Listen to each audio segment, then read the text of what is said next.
Hello, welcome to this week's How's the Market, Pensacola. Well, it's not 2008, and it's not as scary as some people are making it out to be. I know it's the week of Halloween, so, it's really not as scary as people are making it out to be lately. I've heard two things floating around quite a bit. One, they're worried that, I've heard buyers tell me, we're going to wait till the crash. You're going to be waiting quite a while. There's nothing that indicates prices are going to come down. And then the other argument, or the clickbait as I call it, that I've been hearing a lot of is that houses are no longer affordable. It's no longer affordable. I'm going to give, if you've watched the show at all, then you know that I talk about watch your headlines. Watch your headlines because people will make a headline and then or a premise and then make a conclusion based off of this premise, but that journey from premise to conclusion, totally different. I will concede the fact that houses are less affordable than they've been in the last 3 years. And the only reason I'm conceding that is because Case-Shiller report actually just came out. And it talked about how over the last 3 years, an average property with 20% down now requires 21.6 because there is a up in what it requires in down payment because prices have appreciated. So do you need more if you're putting 20% down? Sure. Here's the thing. We can sit there and talk about percentages, and percentages scare a bunch of people, but you know what that actually turned out to be? About $210. And so if $210 is messing with your ability to buy, we need to talk about, are you ready? Because you might not be, right?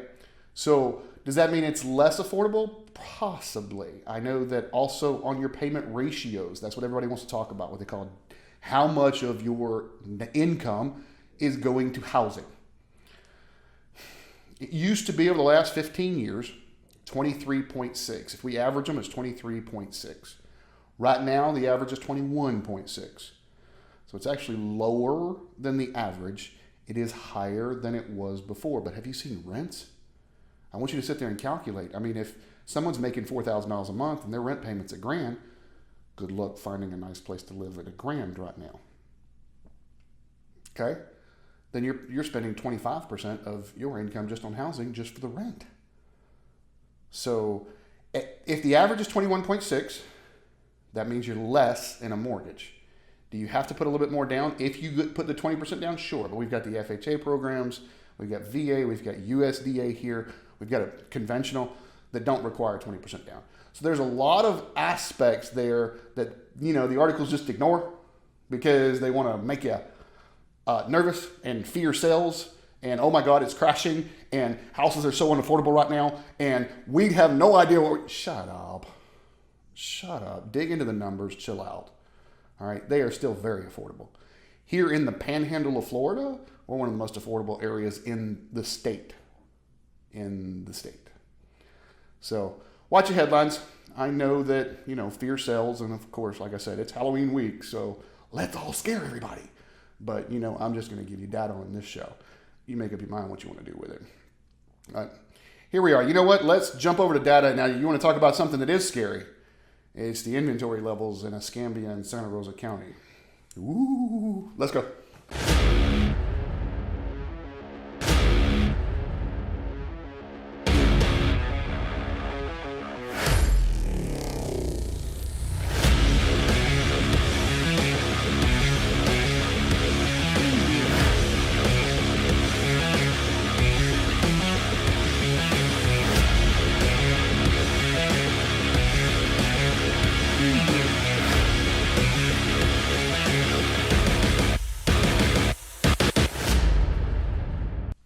All right, if you've never seen a show, you don't know, I always start with this slide right here. It says if we have between 6 and 7 months worth of inventory, we have a neutral market. Greater than 7 months is considered a buyer's market. Less than 6 is considered a seller's market. What the slide doesn't say, greater than 9, hyper buyer's market. Less than 3, hyper seller's market. Let's start like we normally do. Close. My Microsoft updates are ready. Start like we normally do. Over in Escambia County, 581 active. But this scary thing right here, everything's in red. Everything is in red. So right now, we've had some pockets where there was an orange. And the orange was the seller's market, not the hyper seller's market. But everything in red means that everything is under 3 months inventory. So everything is a hyper seller's market. Part of this is seasonal. We see this. I see this when we don't have an inventory shortage. I see inventory drop, middle of October through the holidays.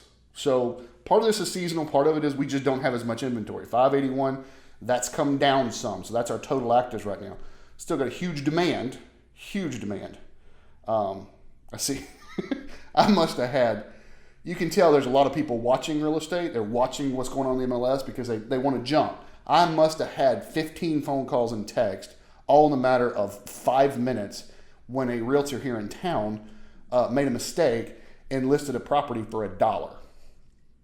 Can you imagine how many people? But I mean, as soon as it was listed, that's all my buyers. They're like, "Are you serious?" I'm like, "No. If they're selling it for $1, I promise you, I've already bought it. Because I'll give them 10 times asking. I'll give them $10, 100 times asking, whatever." But you can tell that's how many people are looking. So demand is still very, very high. We've got demand. Even in the holidays, the demand is high. If we jump over to Santa Rosa County, it is the same scary thing. The one thing I did notice is we got a lot jump into Escambia County. There's one property now. It's just a dirt. It's just dirt. It's just a lot. But same thing over in Santa Rosa County. Everything is in red. 378 active, which is a little higher, but demand over there is just crazy. Highest number is the luxury 700,000 plus at 2.5 months. But like the 150 to 200, there's, if somebody came up to me and said, "Hey, I'm pre-approved for 175. What do you got in Santa Rosa County?" Well, there's 15 total. 100 to 150, there's 8. It's all that's active. These things are selling for 102, 101, 102% of list. So sellers pay attention to that. Buyers pay attention to that. I think this was the property that happened because we had one that hit 17%. But if you can see it, somebody listed it just completely wrong. Completely wrong. So it messed with the data a little bit. All right, that's the numbers. As always, I've been talking about our instant offer program. If you're still here and you're watching this and you don't know what the instant offer program is, basically, you have the opportunity if you've got a property that you've inherited or need some work, or if you just need a quick sale and you need to ensure a quick sale, cash with no contingencies, call me. I can give you an instant offer, basically as an investor. But then what I actually do differently than any of the other investors that offer those instant offer programs is I actually walk through what you're trying to do, because sometimes that instant offer program is not the best way to go. Sometimes it is, just depending on your situation. But I've had people that have called me on the instant offer program and I've said, "Listen, you've got 3 months before you need this. Why don't we put it on the market, see if you can get more?" And they did. So this gives you a chance to say, "Hey, here's the floor. That instant offer is the floor.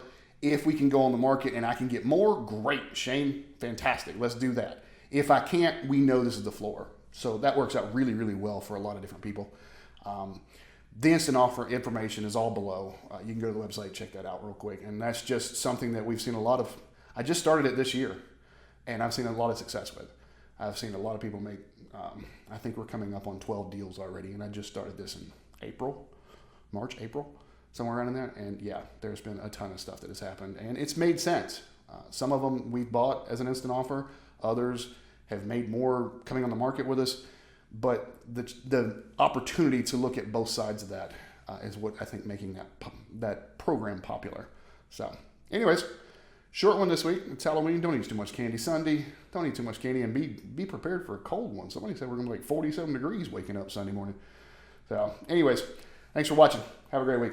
I'm a man on a mission. My mission is to help people break through all the noise out there and don't need no permission.